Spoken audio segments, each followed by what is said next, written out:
What's good, YouTube? It's Jess. I'm back and I'm here to talk to you guys as per request about relationships, specifically lesbian relationships. It comes with a lot of emotional intelligence, a lot of patience, a lot of estrogen going around. What I want to talk about is the fact that you need space, which is the first thing. Space is huge. You really need to be able to understand what it is that you want based on the fact that you've had enough space and enough time for yourself in order to tell the person that you want A, B, C, and D, because you know that about yourself. Especially when you're young, diving into something where you're not very sure of yourself, you haven't had a lot of experience yet, you're gonna feel frustrated if the person that you're with doesn't want to give you that much space, or you guys start off really about each other, you're texting all day long. You get to a point in a relationship where like that gets old, and then you end up separating because it's like, we don't have that anymore, I don't know what happened, when really there was no balance between a person that you are and the person that you are with that person. I find myself personally, my tank is low when I'm with my partner for more than a couple days, just straight on, like all together all day long. And this goes for any partner in my past too. I don't know if,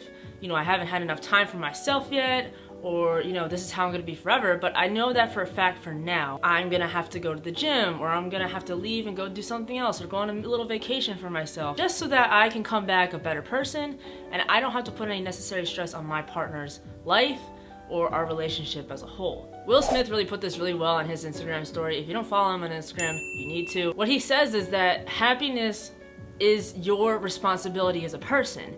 You can't depend on the person or any other person in your life to give you that happiness that you might need or desire, or anything that you're kind of feeling within. If you're not able to provide that for yourself and you don't have the capability to do that for yourself, how do you expect somebody else to do that for you? Being in a relationship and being in something successful, the only way you're gonna get through that is to be able to find ways to go off and make yourself happy. Something where I'm in my space, I'm by myself, I'm able to meditate in a way by doing something physical, and then I can kind of come back to my partner in a happier state, in a clearer state, especially after you had a fight or something didn't go well. And oh my God, this will improve your relationship tenfold. Everybody knows that in relationships you need some type of connection. You can have common interests, kind of enjoy the same thing, kind of laugh and make each other laugh, and you have good vibes. But what's really important is that within those connections, there's something deeper beyond the surface. And if you don't know or have ever experienced that, it's something that is love. It's something that is like, wow, I don't know how to put this into words. So with the power of that connection, you're able to kind of read that person that you're with to the point where like you guys are almost feeling the same way, thinking things at the same time. You're like, oh my God, I was just about to say that. It's kind of surreal. Like, I share that with my partner now. It's not a necessity, but it really goes to show that if you don't have some type of read level where you can have a spiritual connection and feel the person's energy without having to say words. Like, I know when my partner is not feeling right and there's something off. I desire connection a lot because that's the passion in life, that's the passion in love, and that's what makes me feel alive. And when it's not there, it bothers me, and I really have to dig deep into what's really going on below the surface, because it's so important that if you have those lower levels of connection that are unspoken and you're able to kind of fix that right away or name that right away, it can save so much trouble, because you can be having fights about nothing and you have no idea why you guys are fighting, but you realize that like it's probably a lot deeper than you think. It's like this big giant connection where all these little branches, if they're not on the same trunk of the tree, weird analogy, I don't know,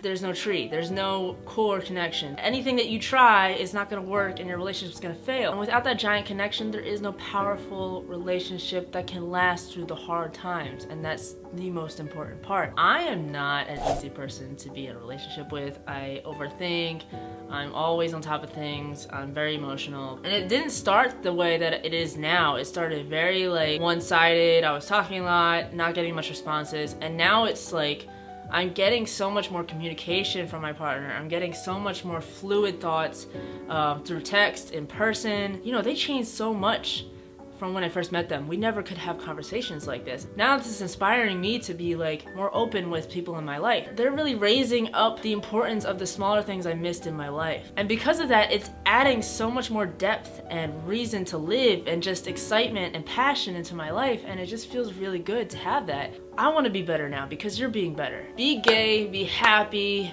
be really just lesbian as hell, love each other equally, It doesn't have to be equal all the time. It could be 80-20. It just be there for that person. Be there for yourself as much as you are for that person. It's so important.